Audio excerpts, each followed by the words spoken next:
오늘 저는 읽어드린 말씀을 가지고 무소의 뿔처럼 혼자서 가라라는 제목으로 함께 말씀을 나누겠습니다. 먼저 이 무소의 뿔처럼 혼자서 가라라는 이 문구는 1993년에 소설가 공지영 씨를 베스트셀러 작가가 되게 했던 그런 책의 제목입니다.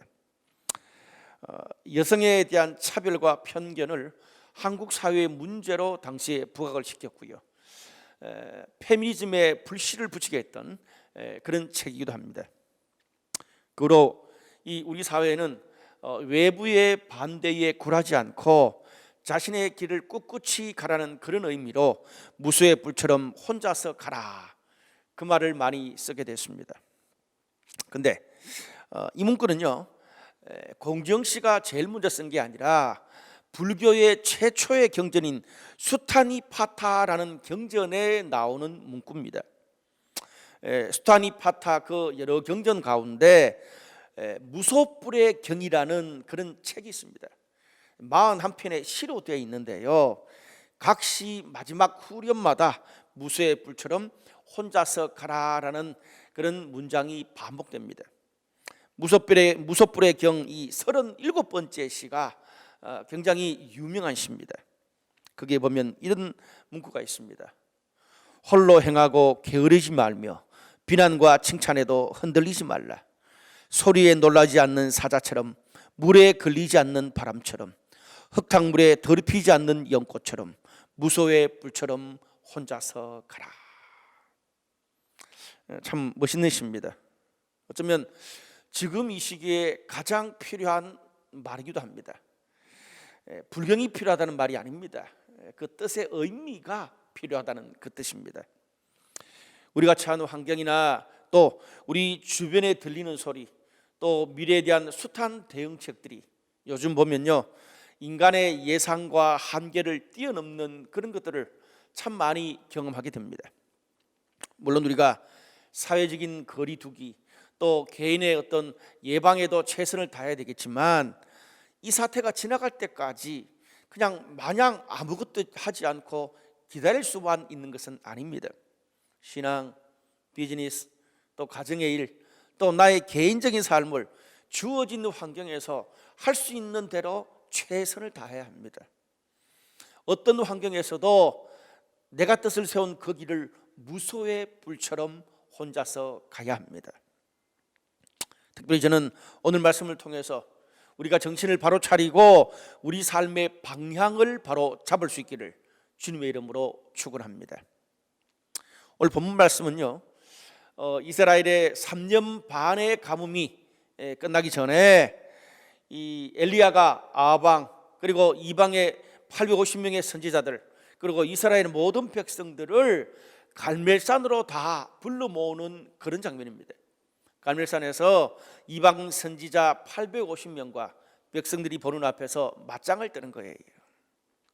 그런데 이 본문의 지금까지 앞의 이야기들을 주로 보면 가뭄에 대처하는 엘리야, 또 아방, 오바댜 지도자들에게 그 포커스가 집중되어 있습니다. 그런데 오늘 본문은요, 지도자들이 아니라 그런 상황을 지켜보는 이스라엘 백성들에게 포커스가 있다는 말입니다. 무슨 말입니까? 지금 우리 사회에 여러 가지 어려움을 관리해 나가는 정부나 또 뭐 관련 부처 사람들, 지자체, 이런 지도자들에게 하는 말이 아니고 이 시기를 살아가는 저와 여러분, 우리들에게 성경이 하는 메시지다, 그 뜻입니다. 오늘 16절 중반부터 18절까지 말씀 보면 이런 말씀이 있습니다. 아합이 엘리야를 만나러 가다가 엘리야를 볼 때에 아합이 그에게 이르되 이스라엘을 괴롭게 하는 자여 너냐? 그가 대답하되 내가 이스라엘을 괴롭게 한 것이 아니라 당신과 당신의 아버지의 집이 괴롭게 하였으니 이는 여호와의 명령을 버렸고 당신이 바알들을 따랐습니다. 오늘 본문에 보면 드디어 서로 적대 관계에 있는 엘리야와 아합 왕이 드디어 만나게 됩니다. 물론 만나서 여러 가지 이야기를 했겠지만 성경은 그들이 서로 첨예하게 다루는 주제 한 가지에 대한 이야기를 말해주고 있습니다. 그게 뭐냐 하면 이스라엘 땅에 3년 반 가뭄이 계속되고 그리고 고통이 계속되는 원인, 이유에 대해서 서로 이야기를 하고 있습니다. 아방은 그 원인을 어떻게 말합니까? 이스라엘을 괴롭게 하는 엘리야 바로 너 때문이다 라고 말합니다. 근데 엘리야는 좀 다릅니다. 이스라엘을 괴롭게 한 것이 내가 아니라 아방과 당신의 집에 하나님의 명령을 버렸고 바알신을 따라갔기 때문이라고 이야기해주고 있습니다. 똑같은 상황인데 서로 바라보는 시각이 너무 다릅니다. 그런데요, 아방과 이 엘리야가 똑같은 공통점이 하나 있습니다. 그게 뭐냐 하면 인간이 스스로 감당할 수 없는 한계를 넘어서는 문제가 찾아왔을 때 그 이유에 대해서 묻게 되고 자신을 돌아보는 것, 그것은 둘 다 똑같습니다. 여러분, 우리 주변을 봐도 그렇습니다. 아무리 고집이 세고 그 누구의 말도 듣지 않는 사람이 감당할 수 없는 질병과 죽음 앞에서 그리고 반복되는 실패 앞에서는 자신을 내려놓고 다른 사람의 말에 귀를 기울이고 손을 내미는 것을 볼 수가 있습니다. 그런 면에서 우리에게 닥치는 감당할 수 없는 문제, 고통, 혼란은요, 나 자신을 돌아보고 우리를 새롭게 할 수 있는 기회가 될 수 있습니다.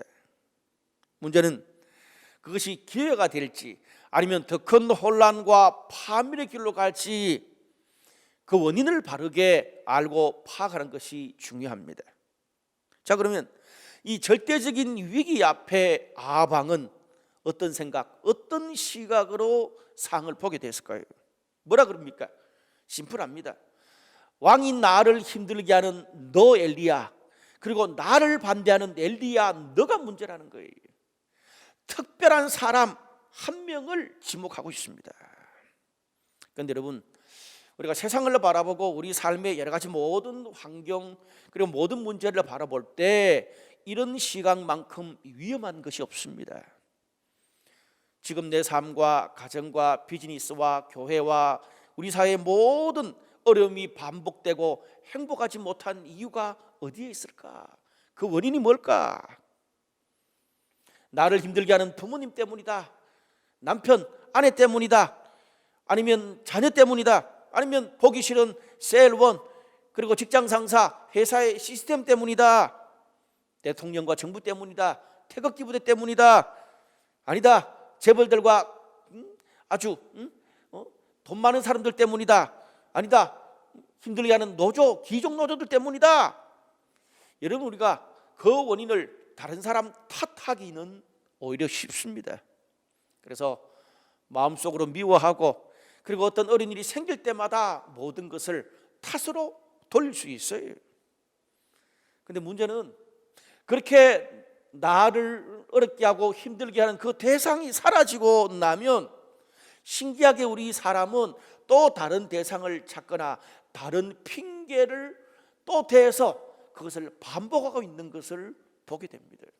여러분 어떠세요? 저도 간혹 그럴 때가 있더라고요.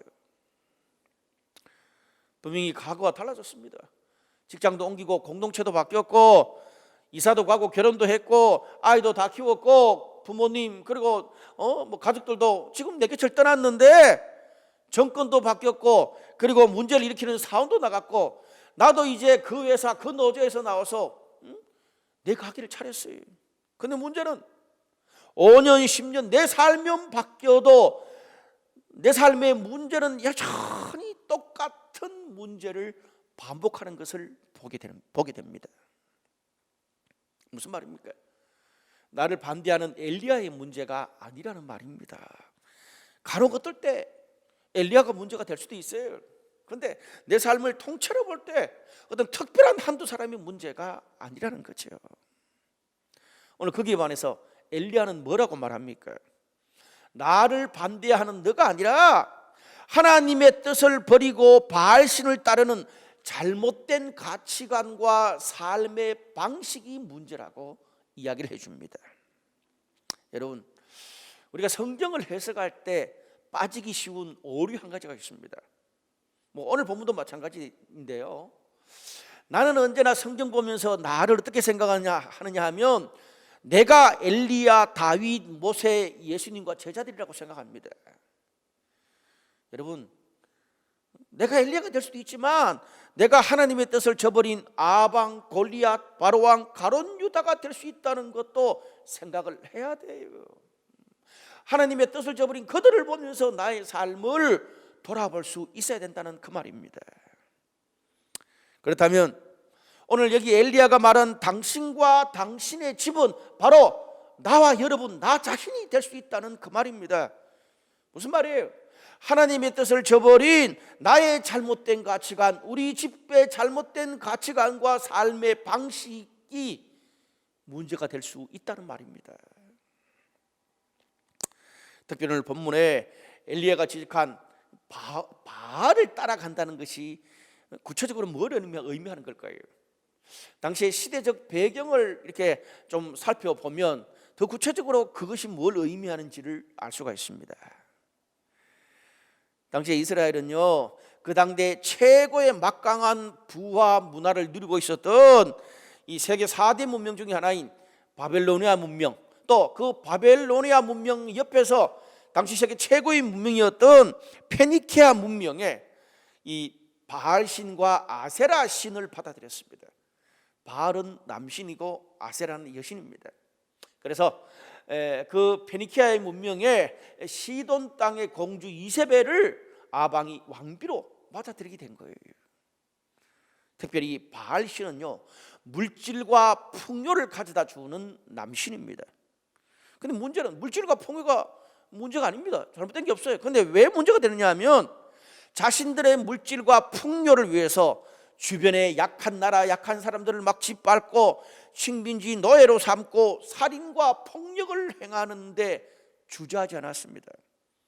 무슨 말입니까? 내 나라만 커지고 번창하고 축복받으면 돼요. 그리고 야세라 신은요, 쾌락과 성, 향락의 신이었습니다. 그래서 당시 사람들이 이 신전에서 제사를 드릴 때에 남신인 바알과 여신인 아세라가 만나서 섹스를 하면 아주 풍요가 촉진되고 또 풍요가 찾아온다고 생각을 했습니다. 그래서 신전 주변에는 이 장녀들이 아주 늘 거기에 포진하고 있었습니다. 그래서 이 바알과 아세라 제사를 드릴 때에 수많은 사람들이 광란의 춤과 집단 섹스를 하는 것에 그리 힘이 없었어요. 여기에 이 바알의 풍요와 아세라의 다산이 결합이 되는 거예요. 그래서 풍요와 다산의 신이 메소포타미아 문명에서 아주 성행했습니다. 그런데 여러분, 이런 가치관은 서구 메소포타미아 문명에서 시작된 큰 제국들에서 그걸 찾아볼 수 있습니다.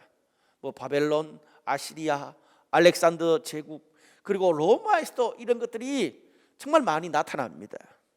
그 대표적인 예로 로마를 보면요, 로마가 세계 최고의 어떤 부유한 것과 그리고 모든 문화를 누렸잖아요. 근데 그들이 누렸던 것은 약한 식민지를 짓밟고 노예로 삼고 또 그 식민지에서 자원을 약탈한 거기 위에 세워진 부와 그리고 문화였습니다. 또 이 로마의 프리섹스 성문화는요, 너무 엄난해서 섹스로 망했다고까지 역사가들은 이야기합니다. 그리고요, 그들의 사치스러운 삶의 일면을 보여주는 이야기인데, 음식이 너무 맛있어가지고요, 귀족들이 먹다 배가 너무 부르니까 약을 먹고 토하고 다시 먹을 수 있는 그런 약까지 개발했다는 거예요. 여러분, 그런데 로마가 역사상 빈부격차가 최고로 큰 나라 중에 하나거든요. 남이야 추구하든 말든 나만 잘 먹고 성공하면 된다는 그런 이기주의, 물질 만능주의, 도덕, 윤리, 그런 것은 아예 찾아볼 수도 없는 음란과 쾌락에 찌든 그들의 삶과 문화가 이스라엘 땅을 병들게 했다고 오늘 엘리야가 지적하고 있는 것입니다. 여러분, 우리가 한 개인과 사회의 문제를 어떻게 바라보느냐가 굉장히 중요합니다. 지금 우리나라는 여러 가지 참 이 바이러스 때문에 우리나라뿐 아니잖아요. 전 세계가 지금 바이러스 때문에 고통을 받고 있습니다. 근데 그 고통의 원인이 무엇 때문인가 바르게 인식하는 것, 바르게 이해하는 것이 중요합니다.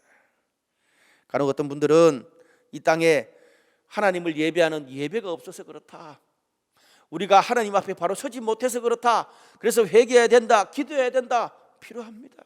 왜? 성경에 보면요, 내 백성이 겸비에 기도하면 하늘에서 하나님께서 땅을 고친다고 말씀해 주셨습니다. 근데 문제는 이런 문제가 있을 때마다 기성전 예배 기도, 기성전 회개 기도, 여러분 모든 것을 예배 기도로 퉁쳐서 될 일이 있고 안 될 일도 있습니다. 우리가 조금 더 이 역사적인 걸 좀 살펴봅시다. 여러분 조선 왕조 500년 동안 우리만 이런 큰 전염병 같은 이런 바이러스를 경험한 게 아니에요. 조선 왕조 500년간 이 특별히 전염병, 역병이라고 그러죠. 전염병 중에 치명적인 전염병이 떠돌았던 시기가 500년 중에 160년이었습니다. 평균 10년에 뭐 3번 이상 전염병이 떠돌았어요. 전염병으로 이 통계 자료를 보니까 100만 이상이 죽었대요. 당시 조선 인구가 뭐 초기는 300명, 그리고 이 후기는 1000만 명인데 300만에서 1000만인데 뭐 그렇게 역병으로 100만이 죽었다면 참 많은 숫자가 죽었다는 거예요.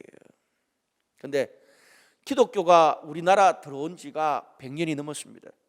이제 뭐 이 기독교 인구가 20%를 넘었다, 뭐 그 인근에 왔다 갔다 한다 그래요. 근데 여러분 예배를 한번 보자고요. 기독교 인구가 20%나 되는데 뭐 천주교까지 합치면 더 되잖아요. 매일 매주 얼마나 예배를 많이 드립니까?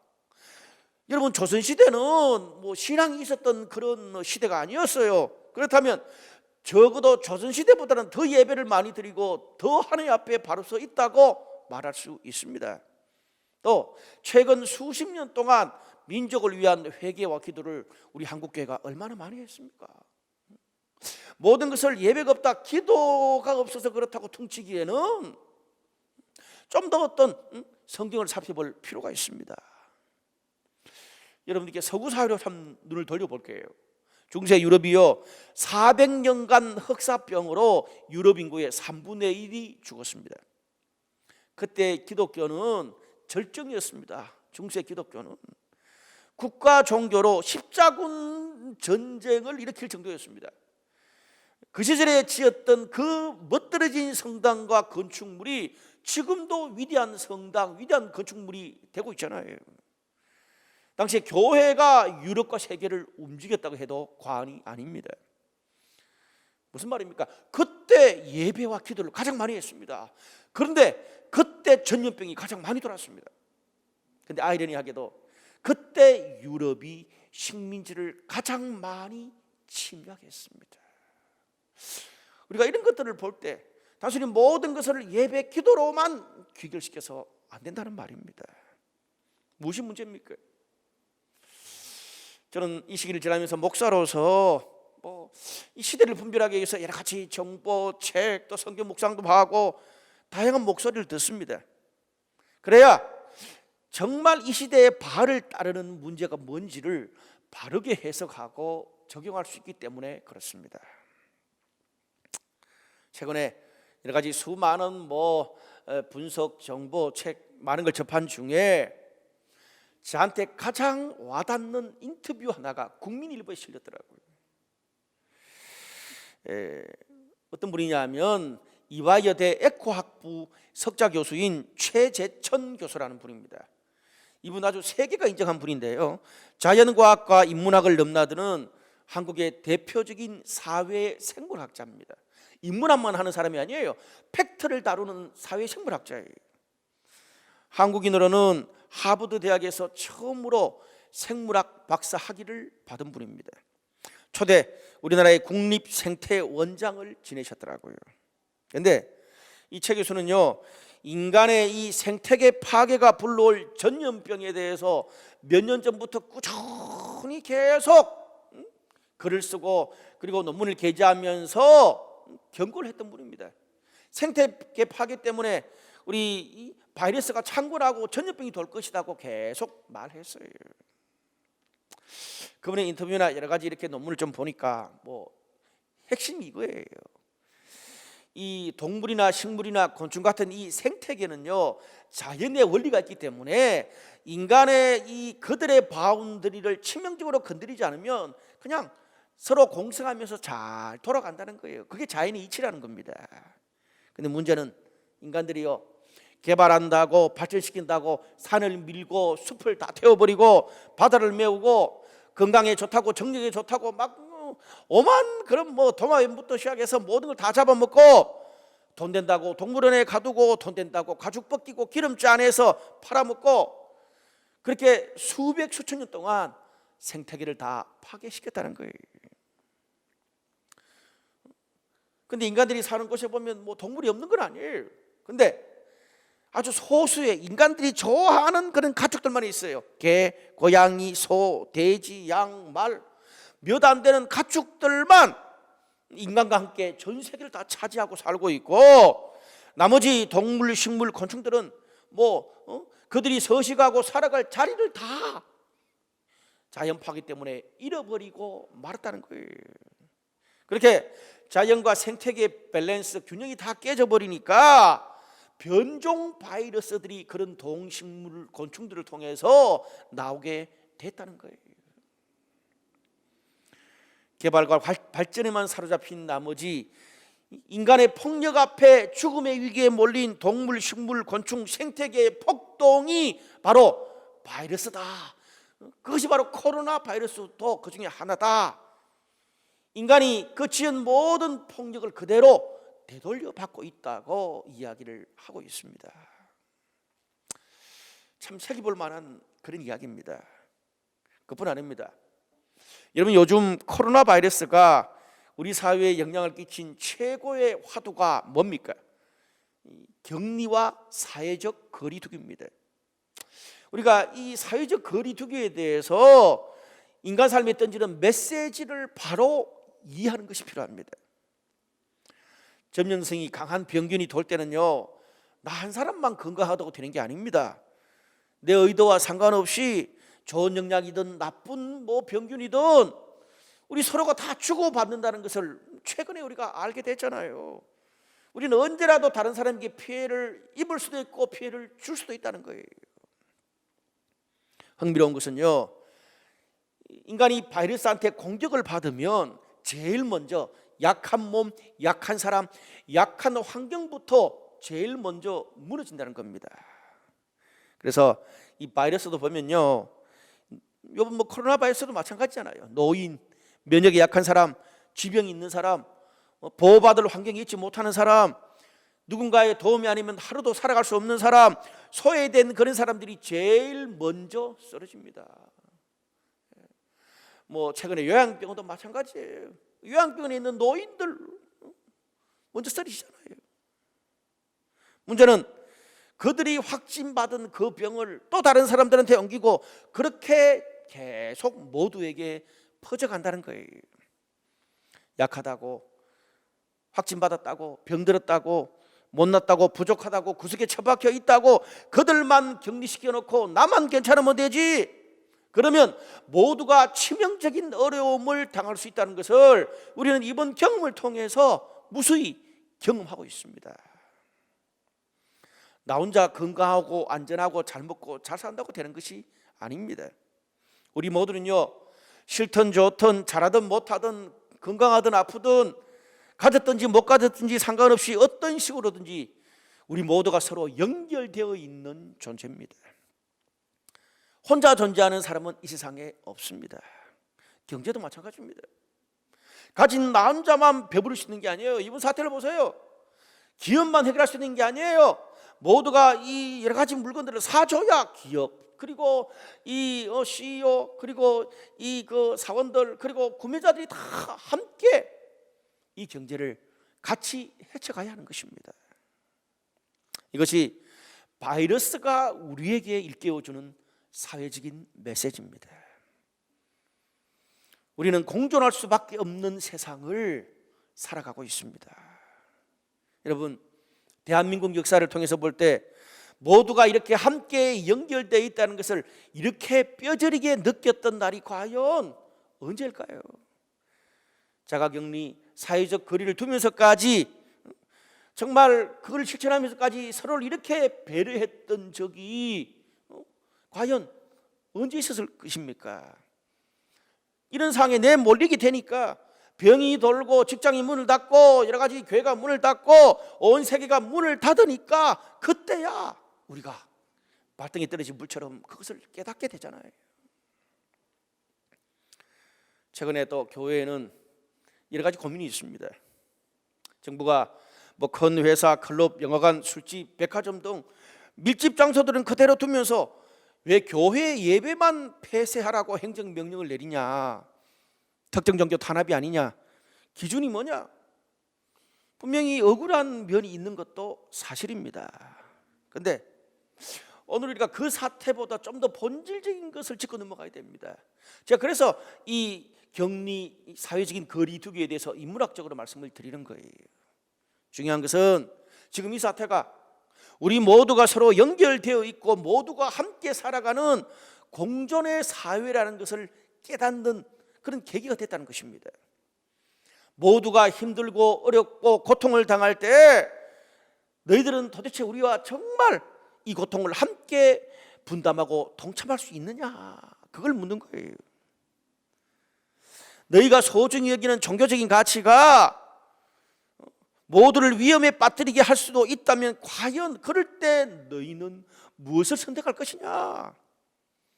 이런 고통 앞에서 세상은 크리스천과 교회에게 공존의 가치를 확인하고 싶은 거예요. 우리가 볼 때는 어떤 면에서 논리적으로 좀 부족할 수 있어요. 안 맞을 수 있어요. 그런데 세상이 교회에게 하는 그 마음을 읽을 필요가 있습니다. 로마 시대처럼 핍박의 상을 이야기하는 게 아니에요. 보다 큰 틀에서 생각을 해야 합니다. 여러분, 그렇지 않으면 우리가 예배를 사수하려다가 우리가 전해야 될 그런 세상과 사람들을 단번에 다 잃어버릴 수 있습니다. 이 사태가 진정된 후에 우리가 나중에 정말 최선을 다해서 하나님의 사랑과 섬김을 전해도 세상은 더 이상 우리의 진정성을 받아들이지 않을 수 있습니다. 우리가 힘들 때 너희가 원하는 걸 하더니 지금 와가지고 왜 이렇게 사랑을 이야기하냐, 그렇게 이야기할 수 있는 것이에요. 여러분, 성경에서 하나님이 우리에게 제시하는 삶은 뭡니까? 하나님과의 평화, 이웃과의 평화, 그리고 자연과 세상과의 평화입니다. 밸런스를 이루는 거예요.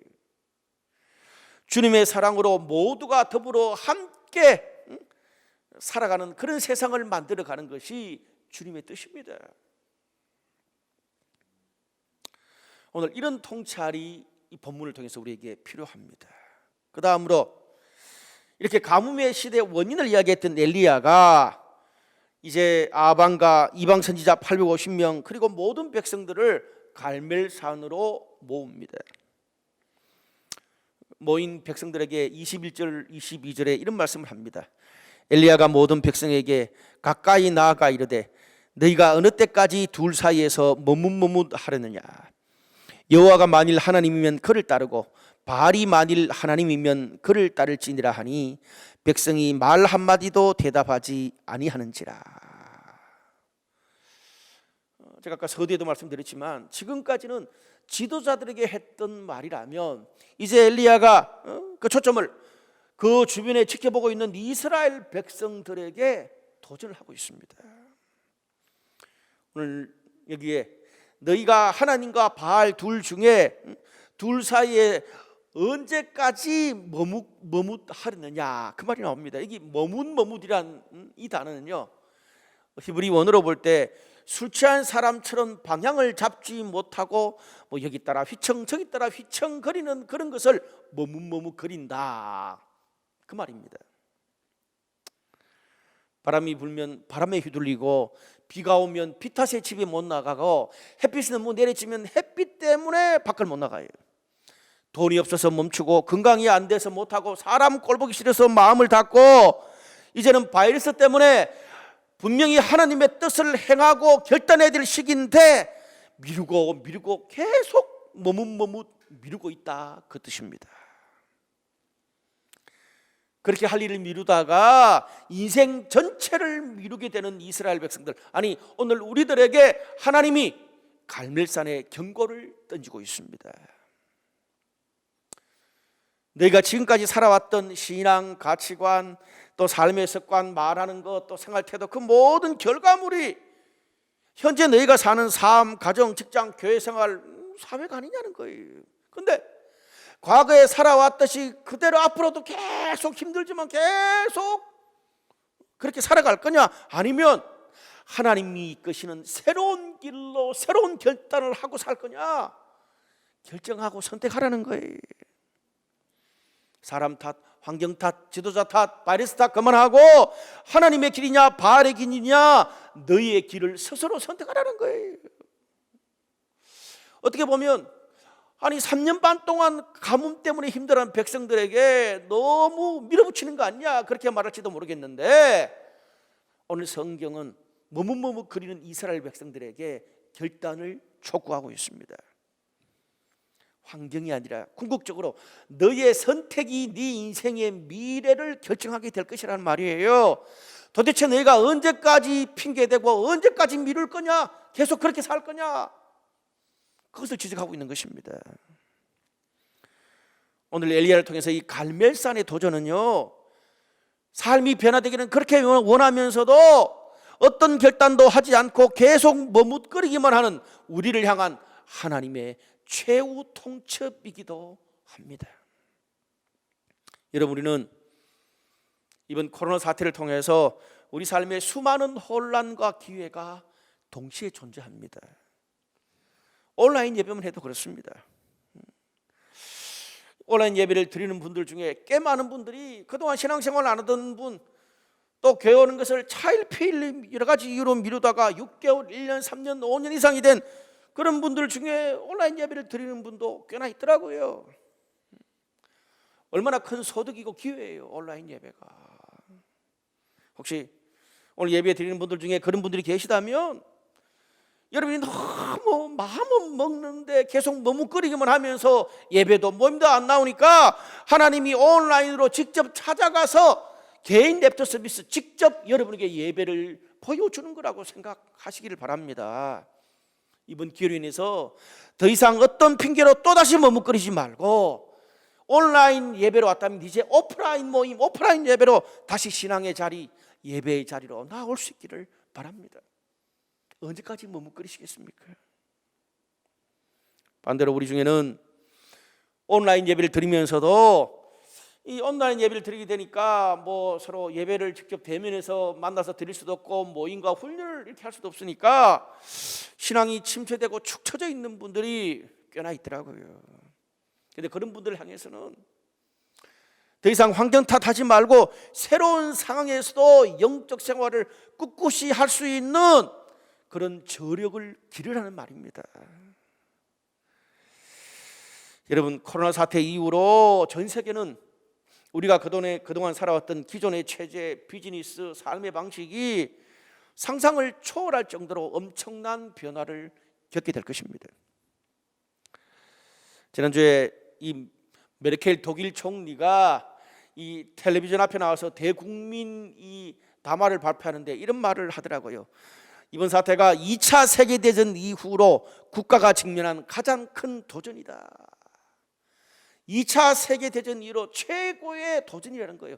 그만큼 우리가 사는 이 국가와 사회에 큰 파장을 불러일으킬 수 있다는 겁니다. 앞으로 회사나 가게, 뭐 우리의 직업, 학교, 교회, 스포츠, 문화, 이 모든 것이 급속하게 바뀔 거예요. 의도하든 의도하지 않든 간에 4차 혁명의 시대로 그냥 진입하게 돼버릴 것입니다.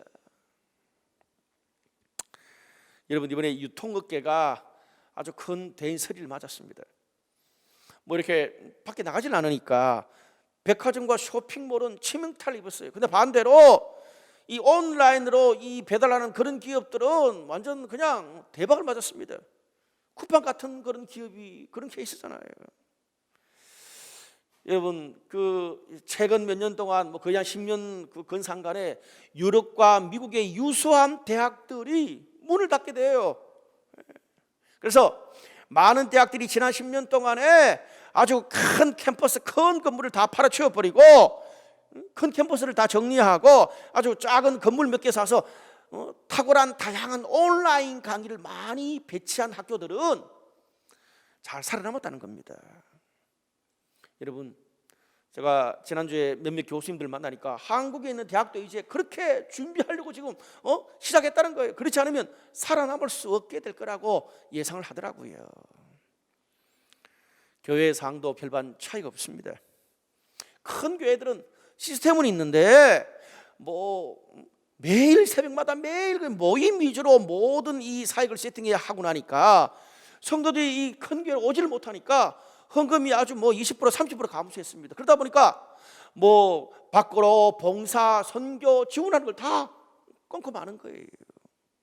또 작은 교회는 작은 교회대로 이런 이 온라인 예배를 잘 진행할 수 있는 그런 역량이 안 돼서 몸살 앓고 있어요. 감사한 교는 저희 교회는 작년 초부터 이 유튜브 예배를 계속 준비하고 또 그레이드 시키고 잘 준비해 왔습니다. 그리고 세대 통합 예배, 어린이들과 어른들이 같이 예배를 드리 세대 통합 예배도 잘 준비했어요. 또 전문적인 은사가 있는 사람들이 계속 유튜브, 음량 이런 여러 가지 컨셉을 잘 준비하다 보니까 이번에 잘 대처할 수가 있었습니다. 얼마나 감사한지. 근데 제가 요즘 최근에 여러 많은 다양한 그런 분들을 만나는데 좀 앞서가는 그런 목회자들과 신학교 교수들이 그러더라고요. 이런 일을 몇 년 내에 몇 번만 이 한국교회가 겪고 나면 한국교회와 이 한국교회 성도들의 신앙의 지형도가 완전 달라질 거라는 거예요. 여러분들 잘 알다시피 전문가들은요, 이런 바이러스와 전염병들이 앞으로는 빠르면 2, 3년에 한 번, 아니면 5, 6년에 한 번씩 이렇게 세계를 강타할 거라고 예상을 하고 있습니다. 여기에 적응하지 못하는 개인과 집단은 점점 도태될 거라는 말이에요. 그런데 실제로 우리 인간의 역사를 살펴보면 엄청난 전염병이 돌고 난 후에 역사의 지도 세력이 바뀌었습니다. 중세 흑사병이 돌면서 징기스칸의 나라가 분할됐고요. 이 중세와 국가교회 시대가 끝나고 르네상스와 시민사회가 시작됐습니다. 돈줄을 지닌 사람들이 바뀌었다는 거예요. 무슨 말입니까? 여러분, 우리가 이것을 계기로 변화된 상황에서도 신앙생활 잘할 수 있는 패턴을 적응하라는 것입니다. 그러려면 먼저 이 커뮤니케이션의 변화에 적응해야 됩니다. 예전에 우리가 함께 모여서 서로 인격적인 어떤 감동을 서로 주고받았잖아요. 그럼 이제는 뭡니까?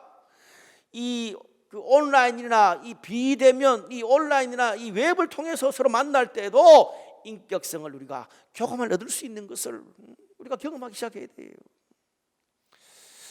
여러분, 그래서 좀 이렇게 지금도 논쟁이 많은데 커뮤니케이션 이 앞서가는 커뮤니케이션 이 리더들 중에는 이렇게 말하는 사람도 있습니다.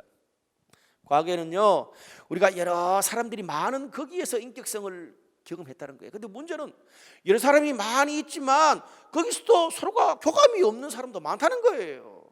그냥 모였다고 무조건 인격성이 보장된다는 건 아니라는 거예요. 근데 반대로 그렇게 서로 교감되었던 사람들은 비대면을 통해서도 그 인격성이 계속 갈 수 있다는 겁니다.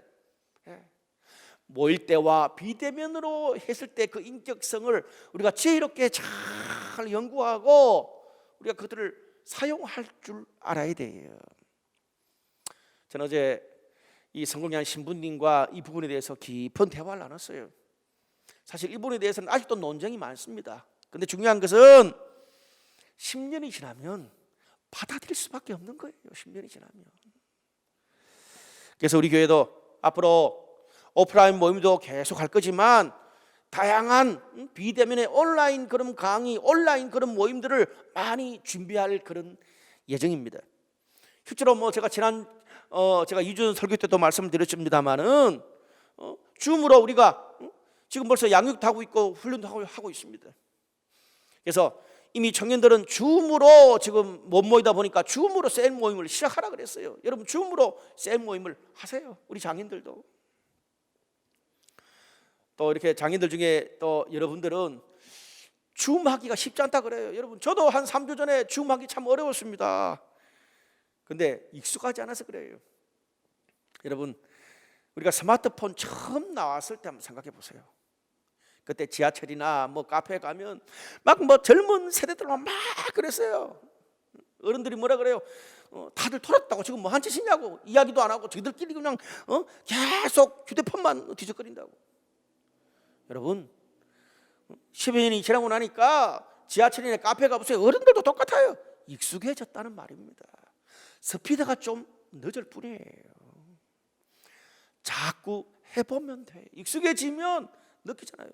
여러분, 요즘 핸드폰 보면서 뭐 은행에 송금하고 뭐 카톡 하지 못하는 그런 어른들 잘 없어요. 시간 지나면 다 되는 거예요. 맞다 틀리다 그렇게 선입견으로 말하지 마시기 바랍니다. 인간은 환경에 적응하는 동물이에요. 저도 한 3주 적응하니까 되더라고요. 여러분, 저희 교회에서 저보다 나이 아래인 분들은 할 수 있어요. 변화된 환경에 적응해 보시길 바랍니다.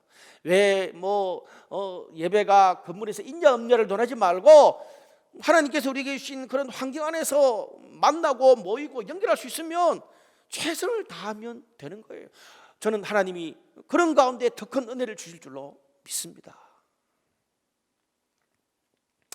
여러분, 이제 앞으로 이 다양한 온라인으로 이 사역들이 더 많아질 거예요. 이제는 목회자는 어떤 것들을 강의하고 훈련할 그런 시대는 지났습니다. 성도들 안에 다양한 그런 경험, 잘하는 거, 특기 그런 것들을 강의나 그런 영상으로 띄워서 그런 것들 컨텐츠를 더 많이 만들어야 돼요. 그래서 저희 교회는 사역개발팀을 만들었습니다. 그래서 황명훈 형제를 팀장으로 세우고 사역개발팀을 만들어서 우리 성도들 안에 다양한 그런 은사가 있는 분들을 또 그런 이런 온라인으로 또 사역할 수 있도록 그렇게 컨텐츠를 제공할 생각입니다. 여러분, 우리 이성준 목사님 같은 경우에 국가에서 여러 가지 그런 정책이나 그런 것들 통해서 내 집 마련하는 정보 얼마나 잘합니까? 여러분, 우리 안성희 형제 같은 경우는 코칭 이런 것들 얼마나 잘해요. 어떤 사람은 운동을 잘하고 어떤 사람은 노는 걸 잘하고 어떤 사람은 여러 가지 여행을 잘하고 하잖아요. 그런 것들을 이제 우리 성도들과 시대 앞에 풀어놓을 수 있다는 그 말입니다. 새로운 길이 열리고 있어요. 여러분, 상황이 어렵고 할 수 있는 것이 없다고 가만히 있지 마시기 바랍니다. 감사한 거는 몇 주 전에 우리 계속 이제 또 주말마다 저희가 이 예배를 녹화를 합니다. 그 이야기를 듣고 우리 정임자 메셀이 또 우리 스태프들을 위해서 또 식사라고 또 후원을 했더라고요. 얼마나 감사한지. 제가 몇 주 전 설교 때 어려움을 당한 우리 대구 경북 지역을 좀 돕자고 그런 말씀드렸습니다. 그래서 우리 또 빛과 소금 담당자와 좀 의논하고 그렇게 해서 또 대구 지역에 또 저희들 그동안 모아두었던 그 헌금을 또 기부하기도 했습니다.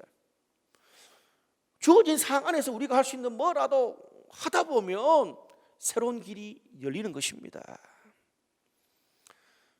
집에만 붙어 있지 말고요. 요즘 보니까 이렇게 사람들 중에 야외 사람들 많이 있는 데 말고 야외 산책을 하거나 그런 여러 가지 공원이나 자녀들과 가족들하고 같이 커플끼리 같이 야외로 좀 다니면 되잖아요. 산책하고. 그런 분들이 꽤나 많더라고요. 그거 들어오면 드라이브라도 좀 하세요. 자꾸 집에만 붙어 있으니까 남편과 아내, 애들하고 싸우는 거잖아요. 여러분, 제가 이야기 들어보니까 요즘 주말에 아주 정말 한두 가정끼리 서로 잘 아니까 이 바이러스 그런 것들도 서로 다 알잖아요. 그러니까 정말 서로 그동안 교류를 잘했던 그런 몇몇 가족들이 아주 깔끔한 한적한 그런 숙박시설에 가서 각자 방 잡고 그렇게 조심하면서 그렇게 야외 바람 쐬고 온다 그러더라고요. 뭐든지 할 수 있다는 것입니다. 또 어떤 분들 중에는 매출이 줄고 하던 일이 막 다 그냥 사라져가지고 집에 쉬는 날이 많아지는 그런 분들도 있을 것입니다.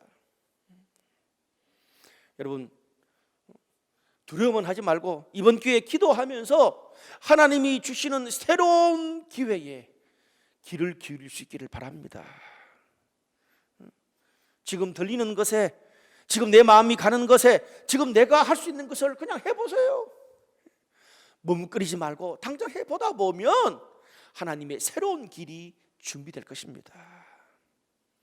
여러분, 갈멜산의 도전은요, 그동안 바알의 삶을 살아왔고 머뭇거리는 사람에게는 경고지만 하나님의 새로운 길을 갈망하면서 나아가는 사람들한테는 새로운 시대를 맞이하는 새로운 돌파구 축복의 기회가 될 것입니다. 여러분, 이 본문 뒤에 보면 드디어 이스라엘 땅에 가뭄이 끝나고 비의 소리가 있잖아요.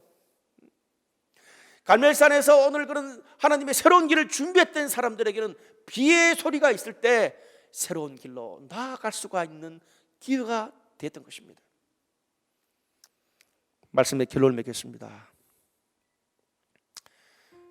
최근 몇 년 동안 오프라인 서점들이 꽤나 많이 문을 닫았습니다. 근데 문을 닫는 그런 오프라인 서점의 이 주인들은 하나같이 다 온라인 서점이 이렇게 갑자기 커질 줄 몰랐다는 거예요. 그건요, 방송사들도 마찬가지입니다. 이 개인 방송이나 유튜브에 이렇게 많은 사람들이 몰려갈지 방송국에서 몰랐다는 거예요. 방송사들이. 왜? 여러분, 책은 사람들이 서점에 가서 직접 비교해보고 책을 고르고 샀잖아요. 수백 년 동안 그것이 사람들의 패턴이었습니다. 방송도 마찬가지입니다. 전문적인 사람들이 만드는 게 방송이잖아요. 처음부터 지금까지 줄곧 그래왔어요. 그래서 온라인 서점 그리고 개인 방송이 막 시작됐을 때 그쪽에 종사했던 사람들은 그런 걸 보면서 눈 하나 까딱하지 않았습니다. 세월이 지나서 온라인 시장과 유튜브가 대세가 되어도 그럼 방송이나 오프라인 서점에 있던 사람들은 자신들이 익숙했던 그 공간에서 빠져나오질 않았어요. 그냥 이렇게 해서 어떡하냐 머뭇거리면서 기존에 해왔던 것만 계속했습니다. 왜 그랬을까요? 그들은요, 새로운 세상을 살아갈 만한 습관과 방법을 몸에 익히지 못했기 때문에 그렇습니다. 더 솔직하게 말하면 그동안 살아왔던 그들의 경험, 신념, 선입관이 그들의 신앙, 그들의 비즈니스, 그들의 삶의 방식, 그들의 인생을 더 나아가지 못하게 만들었던 것입니다. 오늘 22절에 그런 도전에도 아무 말이 없고 동의하지 않는 이스라엘 백성들을 향해서 엘리야가 이런 고백을 합니다. 22절에 엘리야가 백성에게 말하되 여호와의 선지자는 나만 홀로 남았으나 바알의 선지자는 450명이로다. 다시요. 엘리야가 백성에게 말하되 여호와의 선지자는 나만 홀로 남았으나 바알의 선지자는 450명이로다. 바알의 선지자 450명, 아세라 850명의 이방 선지자가 있어도 나 홀로 남아도 나는 나의 길을 간다는 거예요. 사랑하는 여러분, 우리가 이런 어려운 시대 앞에 하나님 앞에서 뜻을 정했으면 세상의 혼란, 다른 사람들의 소리에 흔들리지 말고 하나님이 주신 새로운 길로 무소의 뿔처럼 혼자서 가시기를 주님의 이름으로 축복합니다.